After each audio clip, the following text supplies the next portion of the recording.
This is the disclaimer for Wildlife Control Consultant and Pestgeek podcast for the Living the Wildlife podcast. Always follow national, state, provincial, and local laws when using pesticides and/or other control methods to manage pests. Wildlife Control Consultant, LLC, Pestgeek podcast, Living the Wildlife podcast, Stephen M. Vantassel, or their or his affiliates are not responsible for followers' use of the information provided here.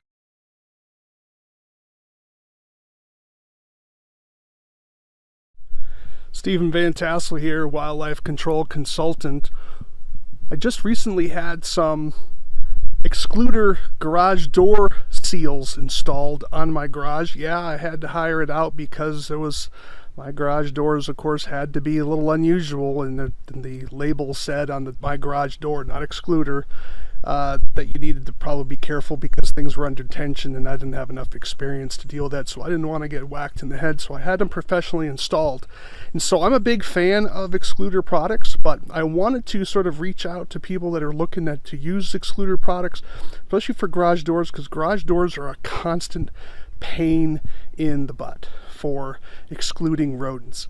So we want to make sure that we tell people to, of course, get their garage doors sort of sealed up, and so Xcluder is just one of the products that are used to get that door seal on the concrete. So I had that installed, and guy did an okay job, but I wanted to let you know of some of the challenges that you may encounter if you're trying to do this yourself. And so let me turn my screen around here and we'll get this resolved. Alright, so we're here at my garage door. Let me kind of get a little closer for you. You can see how the rubber has sort of reached out and curled up and now caused a gap that it's big enough to allow a mouse to get in. And it's even big enough underneath the garage door I can stick my finger underneath. That clearly is an issue. And to kind of give you another view of it, you can see on this side how we have this gapping that's occurred.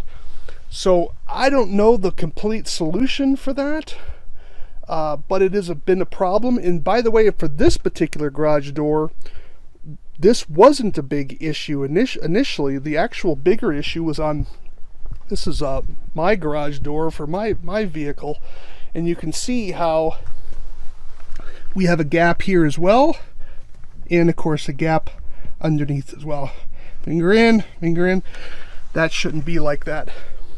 So I'm not here to bash Xcluder products here. I am a fan. I'm just telling you that you got to make sure that when you're installing them that you're going to get what you hope for out of it. And so my door, just in fairness, was a little bit longer. It required 2 rows. They come in strips, and mine required 2 rows because it was actually a row and a half, but you have to buy 2. So mine was obviously a little bit bigger than some other doors, and so I'm told by my door guy that these are standard size doors. I'll take him at his word for that, but just so you know, I mean, I had to spend a couple $100s for the material and then about $400 to have things installed and have some other work done on the doors. So, and I'm not getting the mouse control that I'm looking for. And I'll take you inside and have you see the light coming in from the outside in, which is one of the ways you can help tell that there's a problem here, and we will show you that in a moment. We're inside the garage now, and I wanted to show you how much daylight's coming in, because daylight is one of the clues you can look for seeing gaps where mice can get inside of the structure. So let me show you my finger here to give you some scale. You can see how my finger's able to kind of get past the door there. Clearly, that is not accomplishing the goal that I want. Let me show you the other side. And here again, you can see my bait station there. This is not accomplishing the goal that I want with these particular door covers. I mean, excuse me, the Xcluder door jamb gaps. So I would like to just warn everybody, make sure everything's going to fit properly before you spend the money to have it installed, because I think the Xcluder products are good. Just make sure that you install them correctly. Otherwise, you're spending money and not getting a benefit in the long run for yourself. So just keep that in mind.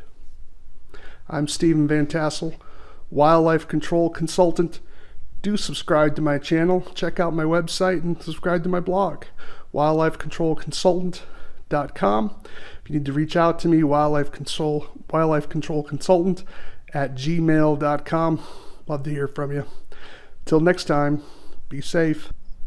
Hi, Stephen Vantassel here, Wildlife Control Consultant. In a previous video, I talked about having a strip installed on my garage doors from Xcluder, and the problem that we had is that they were bulging out and it was causing a massive gap located over here.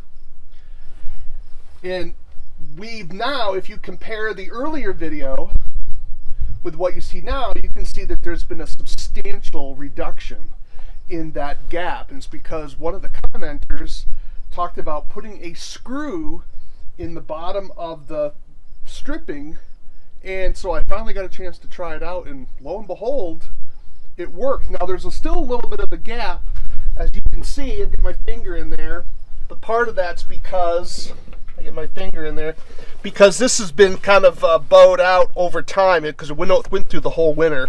So I'm not blaming this now, but if I could have changed this sooner, this gap wouldn't have occurred. But I think over time this will begin to tighten up a little bit more. But I wanted to show you what we did.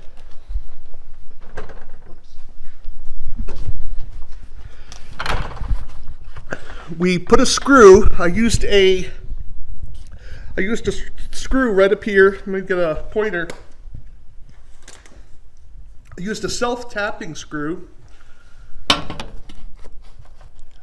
So it's a little hard to do, and you want to probably use a washer, and you kind of have to gauge it, sort of move the rubber in to where you want it, and then sort of seal it there. That way it's not curving up and creating a big gap.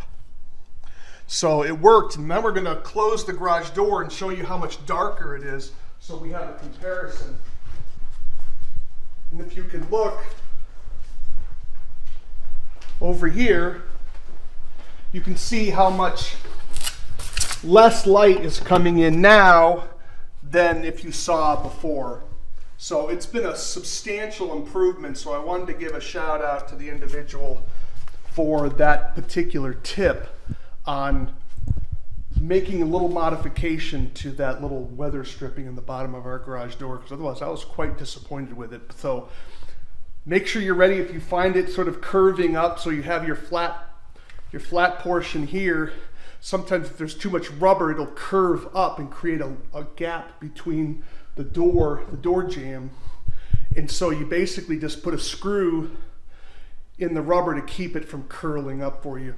And it worked like a charm, and I'm not very handy. So kudos to that particular person who gave me that suggestion. Check it out for yourself.